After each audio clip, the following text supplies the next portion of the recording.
বর্তমানে যদি কেউ বাইক কিনতে চান অ্যান্ড যদি আপনার টার্গেট হয় যে হায়ার সিসি বাইক কিনবেন, তাহলে মনে হয় এইটাই শ্রেষ্ঠ সময় যাচ্ছে হায়ার সিসি বাইক কেনার। কারণ এখন আমি যেটা দেখলাম যে সব শোরুমেই সেকেন্ড হ্যান্ড যে শোরুমগুলো আছে তারা বাইক মানে হায়ার সিসি যেগুলা ওইগুলার কালেকশন অনেক বেশি করছে।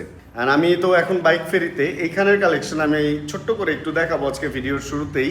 কারণ কি আমার যেটা মনে হয় যে এটা হচ্ছে রাইট টাইম এই বাইকগুলা কেনার। আর আমি লাস্ট কালকে যে ভিডিওটা দিছি ওটাতে আমি বলছিলাম যে 250 সিসি বাইকেও মোটামুটি ইকোনমি রাইড করলে বেশ ভালো মাইলেজ পাওয়া যায়। আর এখন হায়ার সিসি বাইকগুলো মানুষ কেন বিক্রি করতেছে? কারণ হচ্ছে অনেকেই ভাবতেছে যে এগুলা তেল বেশি খাবে অ্যান্ড তেলের এই অবস্থায় আসলে এগুলা নিয়ে কি সার্ভাইভ করা যাবে কিনা, মানে সময়টা পার করা যাবে কিনা। বাট অতটাও কঠিন না, কারণ আমি ওই যে বাইরে যে বাইকটা ওটা আমার, আমি এই ফুল তেলের এই সমস্যাটা 250 সিসি বাইক দিয়েই পার করতেছি। তো ওরকম আহামরি তেল খায় না। এখানে আমি যেটা দেখলাম, দেখেন এখানে বাইক কালেকশনের মধ্যে অনেক বাইকের মধ্যে 250 সিসি কিন্তু অনেক বেশি দেখা যেতেছে। যেমন এটা হলো জিক্সার 250 সিসি 5000 কিলোমিটার, তারপরে এখানে জিক্সারের 250 সিসি 6000 কিলোমিটারও আছে, 7000 কিলোমিটারের আছে হচ্ছে FZ25। এরপরে যদি আমরা এইদিকে দেখি F250 6000 কিলোমিটার, এরপরে 4500 কিলোমিটার, এগুলোও মোটামুটি এখানে অ্যাভেলেবেল দেখতেছি। এছাড়াও তো 150 সিসির আছে, এমন না যে 150 সিসির বাইক পাওয়া যাচ্ছে না। যেমন এটা 120 কিলোর একটা 150 সিসি FZ নর্মাল। অ্যান্ড এখানে N160 N250 বা এগুলোও আছে বেশ কিছু এখানে কালেকশনে। হর্নেট বিক্রি হয়েছে এর মধ্যে। এখানে আমি এর আগে 4টা দেখছিলাম, এখন 3টা আছে, একটা সেল হয়ে গেছে। ওইখানে একটা হর্নেট, ওইখানে একটা হর্নেট 2.0 অ্যান্ড এদিকে একটা হর্নেট 2.0। জিনিসটা যেটা আমি বলতে চাইতেছি যে 250 সিসি বাইক এখানে 1টা 2টা 3টা 4টা অ্যান্ড 5টা 250 সিসি বাইক এখানে অ্যাভেলেবেল। তার মানে এর মধ্যে লাস্ট 1 মাসে অনেকেই 250 সিসি বিক্রি করে 150 সিসি নিচ্ছে। আর আমি আগেও এই কথাটা সবসময় বলতাম যে 250 সিসি বাইক যে খুব বেশি বাংলাদেশে সেল হবে বা মানুষ চালাবে তা কিন্তু না। 250 এবং 300 বা 350 এগুলা কিছু শৌখিন লোকই চালাবে, যাদের হয়তো রেগুলার মুভমেন্টের জন্য আরেকটা ছোট বাইক থাকবে। এটা আমাদের পার্শ্ববর্তী দেশ ইন্ডিয়াতেও আমরা দেখি যে 250 সিসি না, নট অনলি এটা 650 বা সুপার বাইক যাদের আছে তারা একটা স্কুটার বা একটা ছোট বাইক রাখে রেগুলার চলাফেরার জন্য। সিস্টেমটা এইটাই, মানে আসলে একটু বেশি পাওয়ারের জিনিস নিয়ে বুঝতে হবে কোন জায়গার কোন জিনিস। আর আমি বিরিয়ানি আর ভাত দিয়ে তো একটা উদাহরণ দিচ্ছিলামই, ওইটা যদি কেউ জেনে থাকেন তাহলে তো জানবেন। আমি এখন বাইক চালাবো, বাইক চালায় বিরিয়ানি আর ওইটার উদাহরণটা আপনাদের দিব। তবে এখনই শ্রেষ্ঠ সময়, অনেক কম দামে হায়ার সিসি বাইক পাওয়া যাচ্ছে। আপনারা যদি কেউ হায়ার সিসি কালেক্ট করতে চান, এই একটা হাই টাইম, যেই টাইমে আপনি চাইলেই 250 300 বা এই ধরনের বাইকগুলো কিনে কালেক্ট করতে পারেন। কারণ তেলের সমস্যা কিন্তু অলমোস্ট শেষ, আর খুব বেশি দিন তেলের সমস্যা নাই। অলরেডি লাইন অনেক ছোট হয়ে গেছে, তেল অ্যাভেলেবেলই পাওয়া যাবে সামনে, যেহেতু দাম বাড়ছে।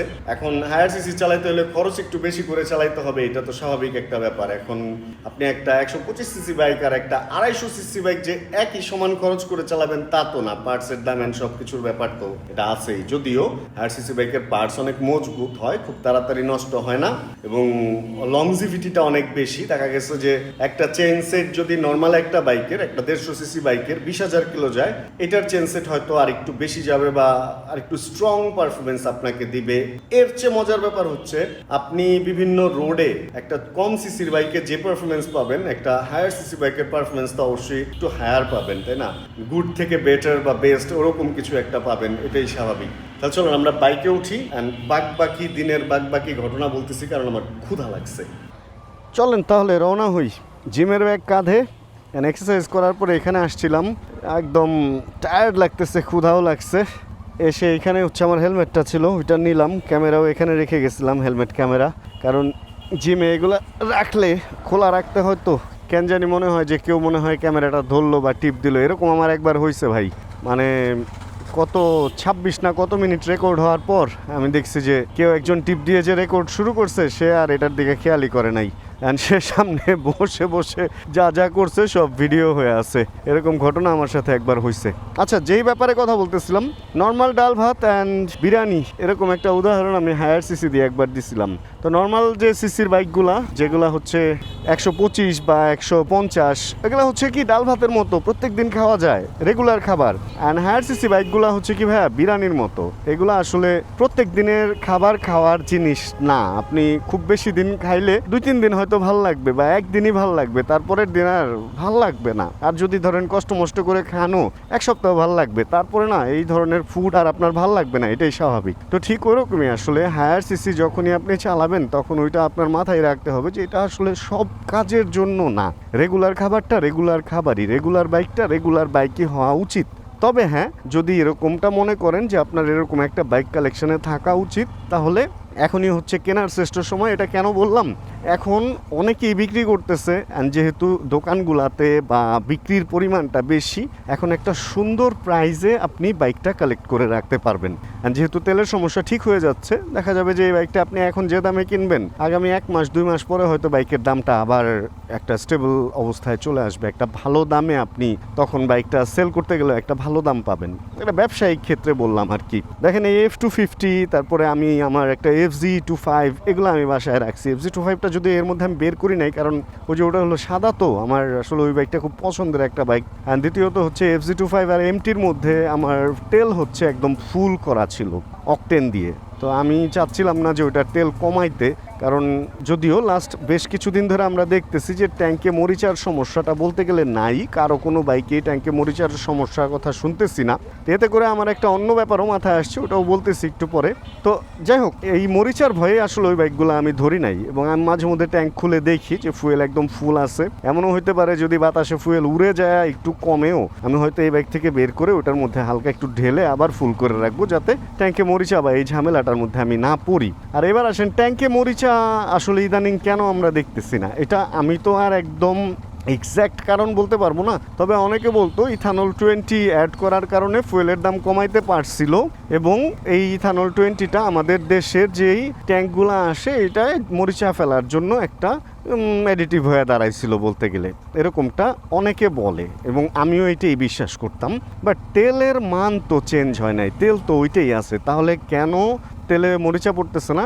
এটার পিছনে কারণ আমার এখন যেটা মনে হচ্ছে যে আগে যে পরিমাণ তেল স্টোর করা হইতো, স্টক করা হইতো, এবং যে পরিমাণ তেল পাম্পে মজুদ থাকতো, সেই মজুদ তেলের মধ্যে ময়লা পানি বা অন্য যে ব্যাপারগুলা ওইগুলা মিক্স হইতে হইতে ওইটা ট্যাঙ্কে এসে মনে হয় যে মরিচাটা ফেলতো। এবং এখন ফুয়েল পাম্পে আমরা আগেই লাইন ধরে থাকি, গাড়ি বলেন, বাইক বলেন, বা বাস বলেন, ট্রাক বলেন। অ্যান্ড এই কারণে আমার যেটা মনে হয় যে এখন এই অবস্থায় তেল আসামাত্রই তেল বের হয়ে যায়, তেল আসামাত্রই তেল বের হয়ে যায়, এবং তেলটা নষ্ট হওয়া বা তেলটার মধ্যে ওই ময়লা জিনিস অ্যাড হওয়ার সুযোগই পাচ্ছে না, টাটকা তেল আমরা পাচ্ছি। তো এইটাও একটা কারণ হতে পারে যে বাজে বাজে জিনিস তেলের মধ্যে মিশতে পারে না বলে হয়তো এখন আমরা ভালো ফুয়েল পাচ্ছি, বা তেলের মানটা ভালো থাকার কারণে হয়তো মরিচা পড়তেছে না। ভাই এই যে উক্তি বা যুক্তিটা দিলাম, এইটা টোটালি হচ্ছে আমার একটা ধারণা। এইখানে কিন্তু আমি কোনো এক্স্যাক্ট আপনাকে বলতেছি না যে এইটাই, আমি যেটা বললাম এইটাই একদম রিয়েল, এটা আমার কাছে এরকম মনে হইতেছে। এই হলো অবস্থা। তো ধারণা থেকেই আসলে এগুলো আমরা এর আগেও বলছি, ওই যে ইথানল 20 হাবি যাবি ওইটার কারণে মরিচা পড়ে। তো এখন তো আর ইথানল 20 তাহলে কই গেল, যেহেতু এখন মরিচা পড়তেছে না। এই হলো অবস্থা। যাক, বাসার দিকেই চলে যাবো আজকে আপনাদের নিয়ে, একটু এই যে রাইড টাইড করে একটু পেঁচাল টেচাল পেরে একটু আড্ডা টাড্ডা দিয়ে বাসায় ঢুকারই সময় এখন আমার। এই জন্য এই টাইমে এই ভিডিওটা বের করতেছি। আর সেকেন্ড হচ্ছে, কালকে আমি 2 লিটার তেল পাইছিলাম, আর 2 লিটার তেল এটার মধ্যে ঢালছি, ঢালার পরেও আসলে মিটারের কাঁটাটা ওই জায়গায় আছে যে জায়গায় আগে ছিল। তো 2 লিটার দিয়ে আমি হয়তো কত 40 করেও যদি পাই, 40 হয়তো 80 কিলো চালাইতে পারবো, আপনাদেরকে হয়তো 4-5-6টা ভিডিও দিতে পারবো এতটুকু কিলোমিটারের মধ্যে। বাট লাইফটা কতটুকু সংকুচিত হয়ে গেছে জিনিসটা চিন্তা করেন। আমরা যখন এইখান থেকে চিটং বা কক্সবাজার যাই, ধরেন 400 কিলো রাইড আমি করবো, কমায় ধরি 200 কিলো রাইড করব। 200 কিলো রাইডে আমার ভিডিও হবে একটা, আর এখন 80 কিলো রাইডে আমি ভিডিও বের করার চিন্তা ভাবনা করতেছি 4 থেকে 5টা। তাহলে অবস্থাটা কোন জায়গায় চলে গেছে দেখেন, এই তেলের কারণে। তেলের কারণে সব কিছুর উপরে প্রভাব পড়তেছে, সব কিছুর উপরে। আমরা যারা ঢাকায় থাকি, গুলশান, ধানমন্ডি, মিরপুর, উত্তরা, আমরা না কোনোভাবেই বুঝবো না যে সারা বাংলাদেশে তেলের কি অবস্থা যাচ্ছে।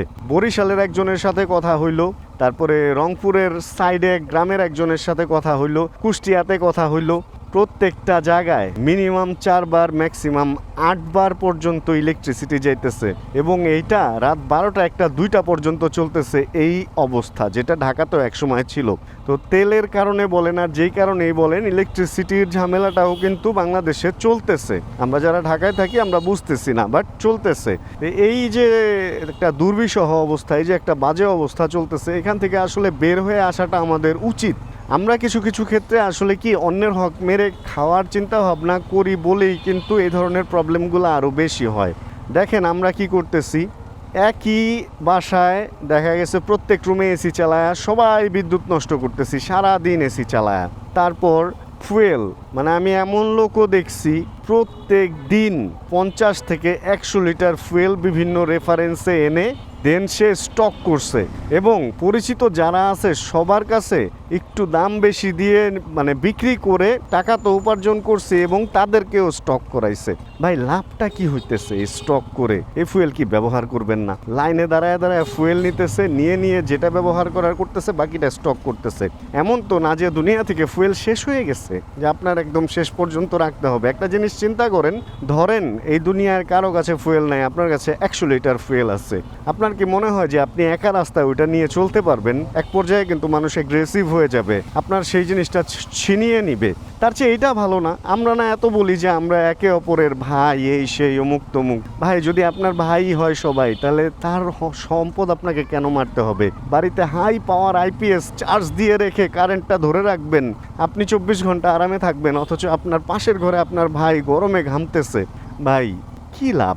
মানে খুব কি একদম শান্তি পেয়ে গেছেন? তার চেয়ে যদি আমরা সবাই একটু ইলেকট্রিসিটি কমায় খরচ করতাম, ইলেকট্রিসিটি ওই যে পাওয়ার ইটি কিনে স্টক না করতাম, তেল যদি আমরা স্টক না করতাম, যার যতটুকু দরকার অতটুকুই পাম্প থেকে নিয়ে ব্যবহার করতাম, তাহলে হ্যাঁ মজা করে একটা কথা বলতেই পারেন আপনারা যে হ্যাঁ তাহলে তো ট্যাঙ্কে জং পড়তো। বাট ট্যাঙ্কে জং পড়লেও আমাদের যেই অন্তর, আমাদের যে আত্মায় জং পড়তো না। আর এখন আমরা যেটা করতেছি এটা আমাদের আত্মায় জং ফেলতেছে ভাই। মানে এই হলো একটা অবস্থা। ভাই কত ছোট সাইজের একটা তরমুজ! এই তরমুজ এটাও কি পাকছে এই ছোটটা? হ্যাঁ এত ছোট! দে ভাই একটু হাতে নিয়ে ওজন। আরে সর্বনাশ, আমার জীবনে আমি এত ছোট তরমুজ দেই নাই ভাই, আপনার হাতে দেখি আমি দাঁড়ায় গেছি। এত ছোট্ট তরমুজ ভাই, মনে হইতেছে কি আপেল ধরছি, এরকম ছোট তরমুজ। এটাও নাকি আবার পাকে, এর চেয়ে ছোটও নাকি একটা কাটছে উনি বলতেছে। যাই হোক, আমরা আজকের ভিডিও থেকে বিদায় নেই। মূলত বাসায় যাচ্ছিলাম অ্যান্ড আজ আমাদের এই তেল না থাকার কারণে আসলে কোনো দিকে মুভমেন্ট করা হইতেছে না, কোথাও ঘুরতে যেতেছি না, বাইকের নাম্বার প্লেট হয়ে আছে ওইটাও তুলতেছি না, এই অবস্থা চলতেছে আমার। যাক, আজকের ভিডিও এতটুকুই। তাহলে ভিডিওতে কোনো কিছু ভালো লাগলে ছোটো করে একটা লাইক দিয়ে দিন। চ্যানেলে যদি নতুন হন প্লিজ সাবস্ক্রাইব করে আমাদের ফ্যামিলি মেম্বার হয়ে যান। জানাবেন কে কোন জায়গা থেকে ভিডিও দেখছেন, আর যতক্ষণ পরবর্তী ভিডিও নিয়ে আবার আমি না আসতেছি ততক্ষণ ইনশাআল্লাহ আমরা থাকবো ভালো, আমরা থাকবো সুস্থ এবং করতে থাকবো চিল অ্যান্ড একে অপরের জন্য দোয়া করবো যাতে পরিস্থিতি একটা স্বাভাবিক অবস্থায় আসে এবং আমরা স্বাভাবিক জীবনে আবার ব্যাক করতে পারি। কারণ পর্যটন ক্ষেত্র পড়ে যাইতেছে ভাই, তেলের অভাবে কেউ ঘুরতেছেও না, রিসোর্ট খালি। যাই হোক, চিল করবো ইনশাআল্লাহ আমরা, তারপরেও chill bro. Check the mic and make sure it sound right, boys.